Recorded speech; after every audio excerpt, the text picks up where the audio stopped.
Hello again, and thanks very much for joining us. I'm Michael Nath. Now, the 2023 appropriation bill, christened Budget of Fiscal Sustainability and Transition, was presented by President Muhammadu Buhari to the National Assembly on Friday. The proposed total expenditure of 20.51 trillion naira, which includes 2.42 trillion naira spending by government-owned enterprises, is a record budget, even higher than the earlier proposal of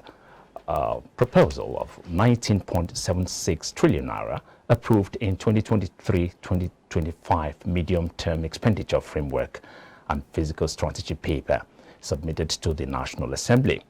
The 2023 expenditure template comprises statutory transfer of 744.11 billion naira, non-debt recurrent costs of 8.27 trillion naira, personnel costs of 4.99 trillion naira, pensions, gratuities, and retirees' benefits of 854.8 billion naira, overheads of 1.11 trillion naira, capital expenditure of 5.35 trillion naira, including the capital component of statutory transfers, debt service of 6.31 trillion naira, and sinking fund of 247.73 billion naira to retire certain maturing bonds. The budget is based on fiscal assumptions of oil price benchmark of $70 per barrel, daily oil production estimate of 1.69 million barrels, inclusive of condensates of 300,000 to 400,000 barrels per day, exchange rate of 435.57 naira per dollar, and projected GDP growth rate of 3.75% and 17.16% inflation rate. I'm now joined by Dr. Ayo Deriba, the CEO of Economic Associates, and he's joining me via Zoom to analyze the parameters for 2023 budget and economic implications. Hello, Dr. Deriba, thanks very much for joining us. Mike. Can you hear me, Dr. Deriba?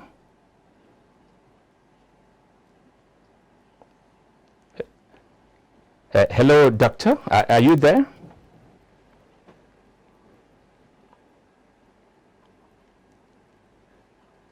Oh, hello. I can hear you. Okay, you can hear me. Yes. Oh, can beautiful. You hear me? You're welcome to the program. Thank you very much. All right. Now, can you explain in layman's terms the budget of fiscal consolidation and transition? Hear you.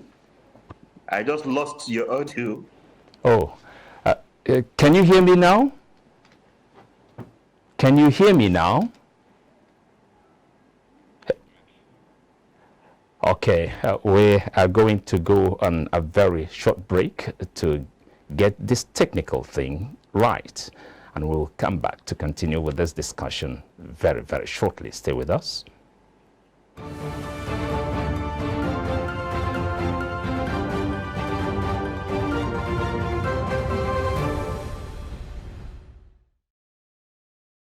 Are you a content creator, podcaster, voiceover artist, or show producer in need of a studio space or equipment for your projects? Then look no further. We got you covered.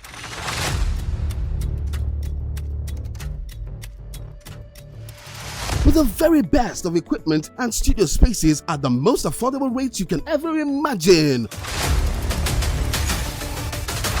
For further inquiries, call 081-8236-4120 or you can call 070-68000168 or visit our head office at number 12 Old Olowara Road, Ojodu Berger, Lagos.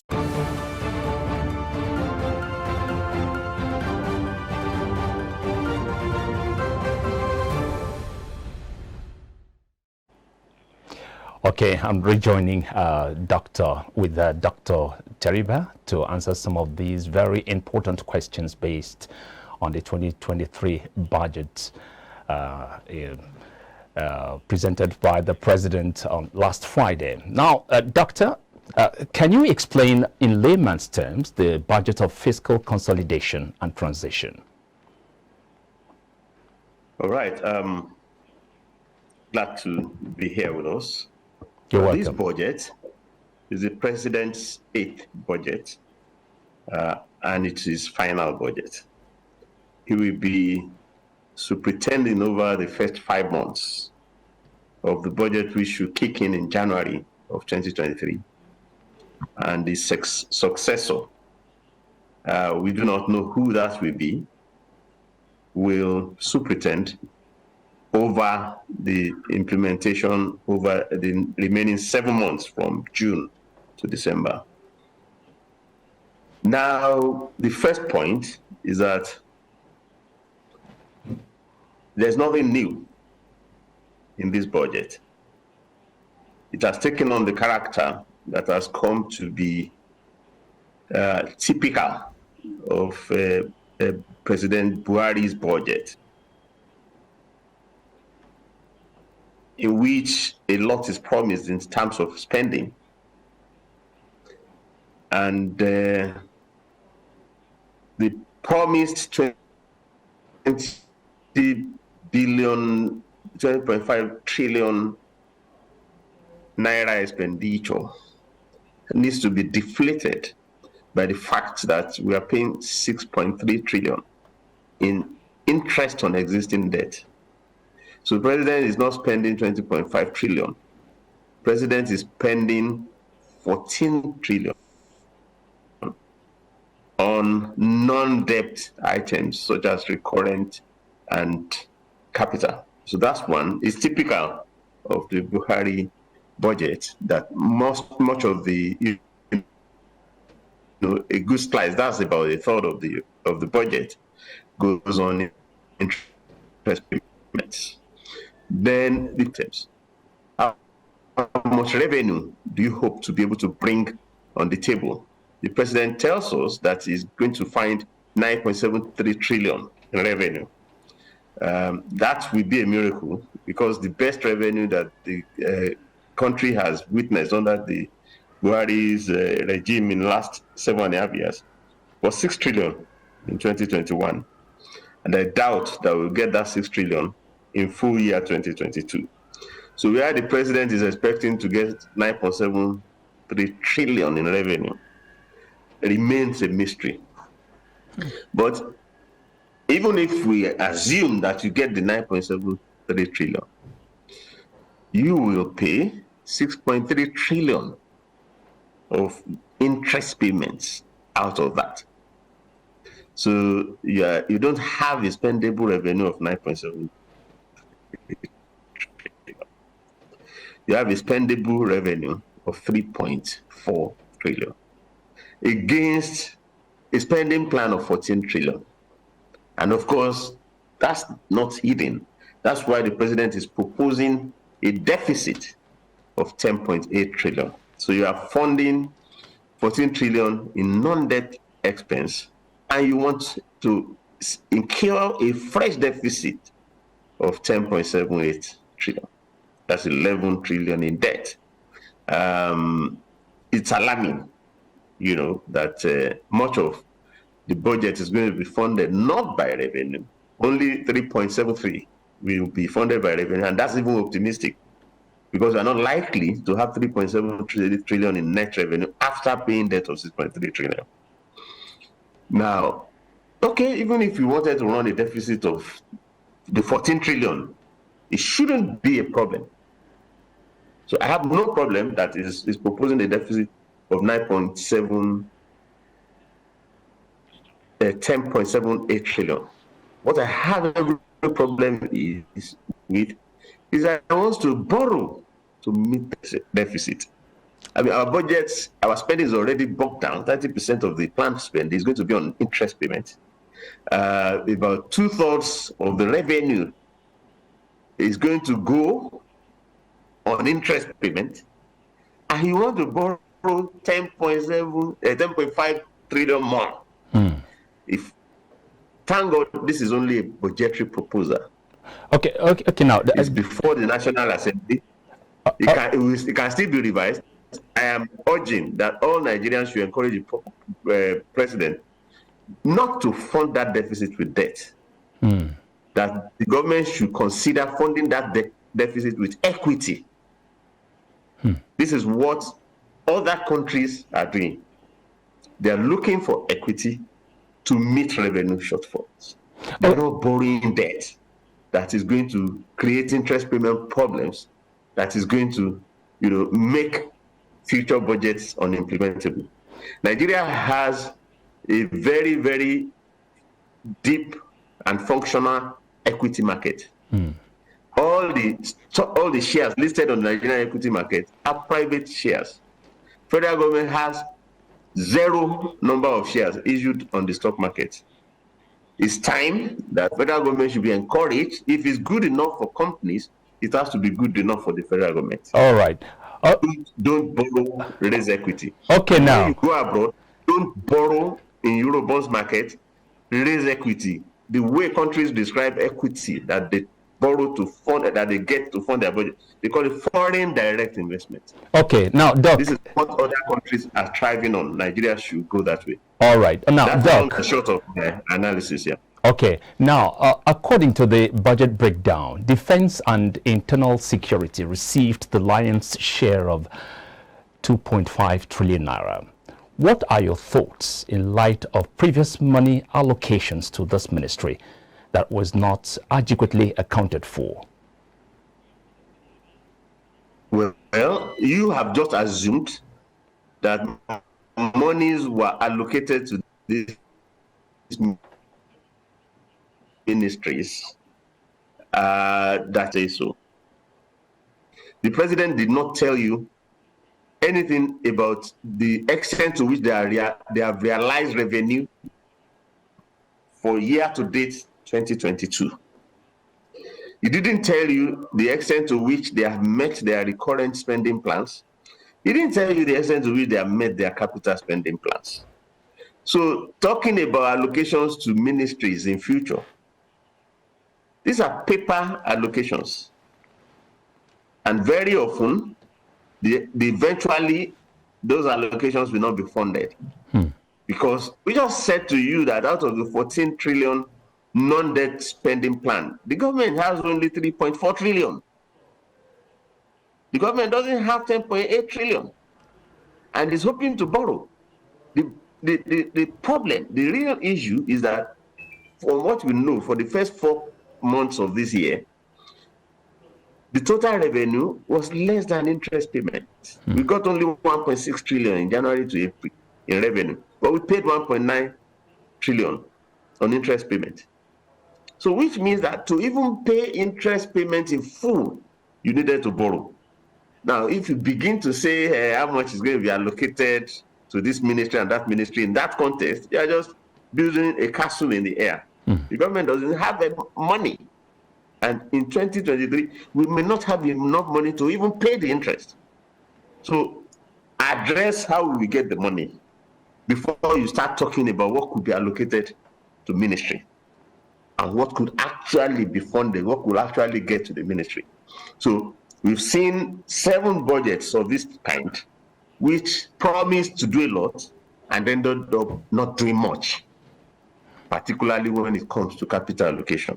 So it's a budget in which you are sure that interest payments will be made, that they will struggle to pay salaries, because unless they borrow, they cannot pay salaries, and they will struggle to meet overheads. All right. Now, okay. Now, Doc, kindly give us... They are likely to do much for capital spending. Yeah, I was going to come with a question now. Kindly give us your analysis of the budget with a special focus on the top 10 sectors. What do you mean top 10 sectors? That's in terms of priority. Hey, Mike. I'm right here. the revenue available to the government after paying 6.3 trillion in interest payments. In previous years, interest payments more than what was budgeted. So in 2023, the government. Okay, it appears we are having some glitch there. We've been talking about the budget presented by President Muhammadu Buhari. That we get the most money. Okay, doctor is back. Out of money that is not available. I'm saying that the government should look for equity, and therefore you should be listing the sectors that will enable you to raise the most equity. Not sectors that you spend money on, sectors that you can get money from. So when you raise enough equity and you have money to spend, you can begin to talk about the top 10 ministries. Okay, now let me come up with the very last question, just for want of time. Now, while the benchmark for crude oil price was put at 73% per barrel, $73 per barrel for 2023, the exchange rate was pegged at 437.57 naira, with a daily oil production of 1.69 million barrels per day. How are these parameters, projections, likely to impact the 2023 fiscal year? Okay, starting with the exchange rate.